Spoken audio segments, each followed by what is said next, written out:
Hey guys, JJ back here. This time to give you guys another baseball free play. This one's going to be with the Angels versus the Athletics. Games tomorrow night, 10 o'clock p.m. Eastern.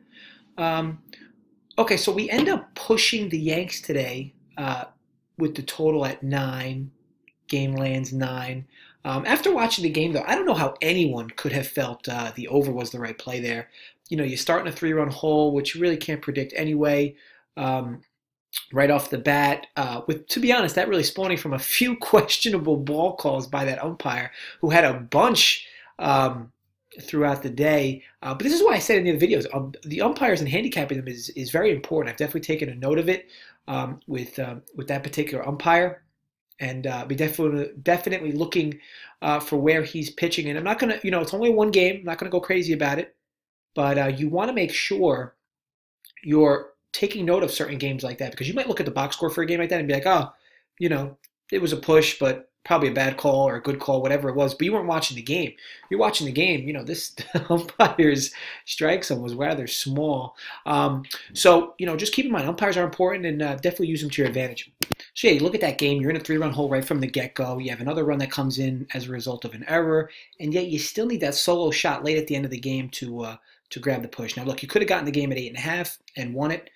Which would have been obviously great for you, but you need to make sure you're grading yourself appropriately. I don't know how you could have really felt you were on the right side there with that over, but it did cash, so kudos to those that got the over at 8.5. Now, at the end of the day, these are all one-game sample sizes, and I'm a long-term favorable number and price guy that'll happily take a step back knowing I'm going to take 3 forward afterwards. Here was a push, so no harm, no foul, but we honestly should have had that one. But again, oh well, on to tomorrow. Now, the Angels play the Athletics here. Currently see the Angels at plus 102 and or minus 101, minus 102. And here's why the Angels are the play here. First of all, Matt Harvey is in a good spot for resurgence this year. His fastball showed some elevated velocity last year, especially when he went to Cincinnati. And if he can sustain that, you may see a surprise year from him. Now, he's had some severe issues with his four-seamer over the last few recent struggling years. Because I don't know if everybody has completely forgotten, but this guy had Cy Young stuff, back when he came onto the scene for the Mets. Definitely lost his mojo a bit, maybe arrogance, maybe too cocky.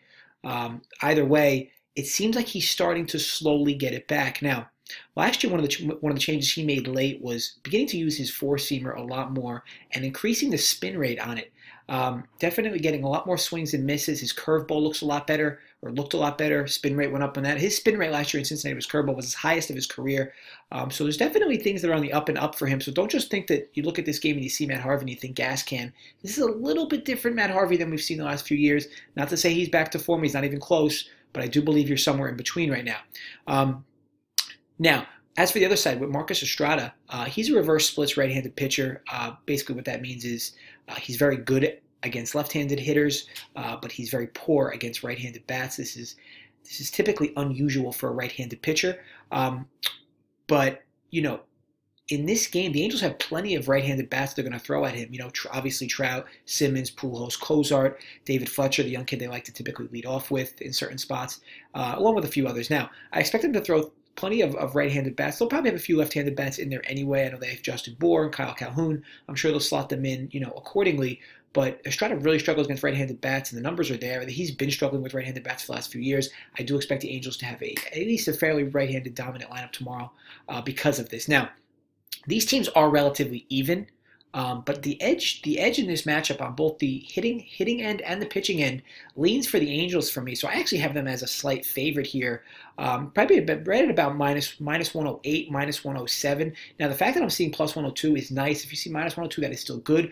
Jump on it. I can't guarantee you where the sign's going to move, but I can promise you there are a few extra vig in your favor here betting the Angels. Again, just to quickly recap, I like the fact that, Harvey to have a good year and have a good start to the season. Not saying the guy's going to go 5-7 or 7 or 8 shutout here, but I think he'll do enough to keep the Angels in the game, and I think the Angels will do enough with their bats to give themselves a lead and be able to sustain it throughout. So really like them here at very slight vig or slight dog money. So that's going to be the play. Angels plus 102, minus 102, whatever the hell you're getting it at. So I want to thank you guys for watching. Please subscribe to the channel if you are not already. Definitely keep giving you guys, a free video a day. If you want any daily fantasy sports stuff, definitely comment below as well. I know a lot of guys are sports bettors, so I don't want to waste anybody's time with a video like that if it's not going to be useful to you. If you liked the video, give it a thumbs up. And again, please subscribe if you're not. Drop any comments. There's a smaller slate tomorrow, only about 7 or 8 games. Obviously, this is one of them, though. If you like any games or like any action tomorrow, just drop in some comments. I'll chat back and forth with you on what I like, what my leans are. But other than that, I want to thank you guys again for watching, and we'll chat soon.